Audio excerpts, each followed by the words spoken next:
السلام عليكم ورحمة الله الشباب. اليوم ما شاء الله غادي نشوفوا بعض لي تكنيك ولي زاستيس كيفاش نجاوبوا على لي كيسيون دو كونكور بالنسبة لي كونكور ديال لا فاكولتي دو ميديسين لا فارماسي لا ميديسين دونتير. الوغ غادي نبداو ان شاء الله بلا شيمي. لا شيمي دو سوليسيون كيفاش تنحسبوا لا ديتيرميناسيون دو بي اش يعني بالنسبة لاي سوليسيون.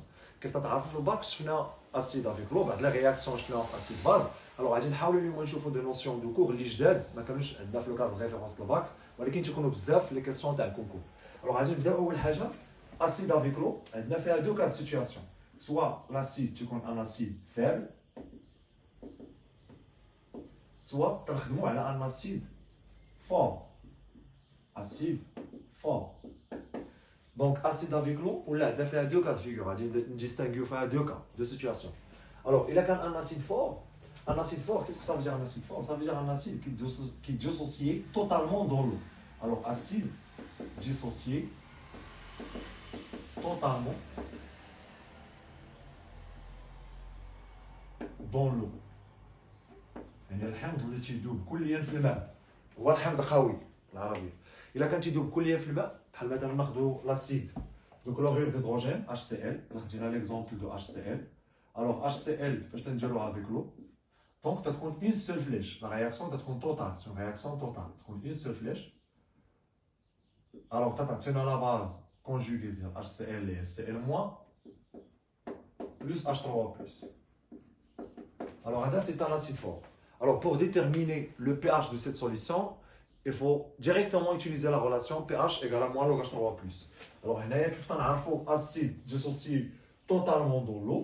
Qu'est-ce que ça veut dire? Ça veut dire que le taux d'avancement qui est égal à X final sur X max, qui est égal à la concentration d'H3+ fois V, sur CA fois V. CA, c'est la concentration initiale de la solution.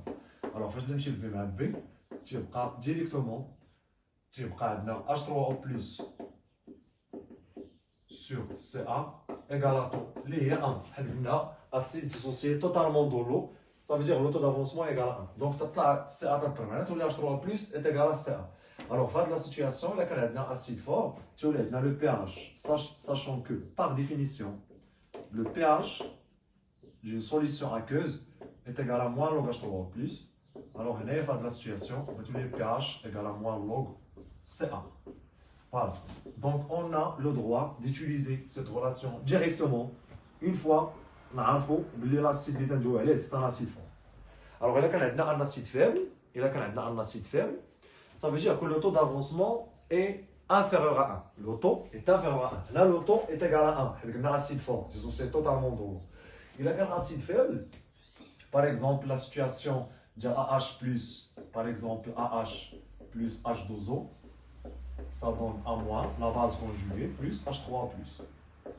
Alors par définition, la constante d'acidité de I couple est égale à la concentration de la base fois la concentration d'H3+, sur la concentration de l'acide.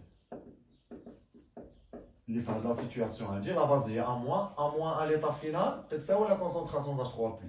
Et là, on a le droit de faire H3+ au carré. C'est d'après le tableau d'avancement, la situation d'un acide faible. Sur la concentration de l'acide, on peut écrire cette concentration sous forme Ca, facteur de 1 - taux. Donc, d'après les questions que je vous dis, les examens nationaux, le deuxième bac, c'est très simple d'écrire la concentration d'un acide, c'est un facteur de 1 - taux. Alors, il y a un acide faible, l'approximation qui est très importante, donc l'approximation, alors approximation, très importante cette approximation, c'est que le taux d'avancement est inférieur à 1, ça veut dire que 1 - taux est pratiquement égal à 1. Alors, cette approximation est très importante la situation d'un acide faible. Alors, qu'est-ce qu'on va voir? On va voir tout simplement que la constante d'acidité Ka va être égale à H3+ au carré sur Ca. Donc, H3+ au carré sur Ca. Finalement, on obtient H3+ au carré sur Ca. Donc, pour déterminer le pH est égal à moins log H3+. Alors, là, je vais H3+, il y a Ca. Donc, on va tout finalement, Ka fois Ca est égal à H3+ au carré. Il a très moins log. Alors, tu as un H3 plus au carré. Alors, cette relation, et là, si on injecte moins l'eau sur les deux côtés, on va voir le pH est égal à 1 demi facteur de pKa, 1 demi facteur de pKa plus log Ca. Voilà. Exactement. Donc, c'est ça la relation de pH pour un acide faible. C'est ça la relation pour le pH d'un acide fort. Donc, c'est des relations très importantes. On va les questions de la chimie. Bon courage.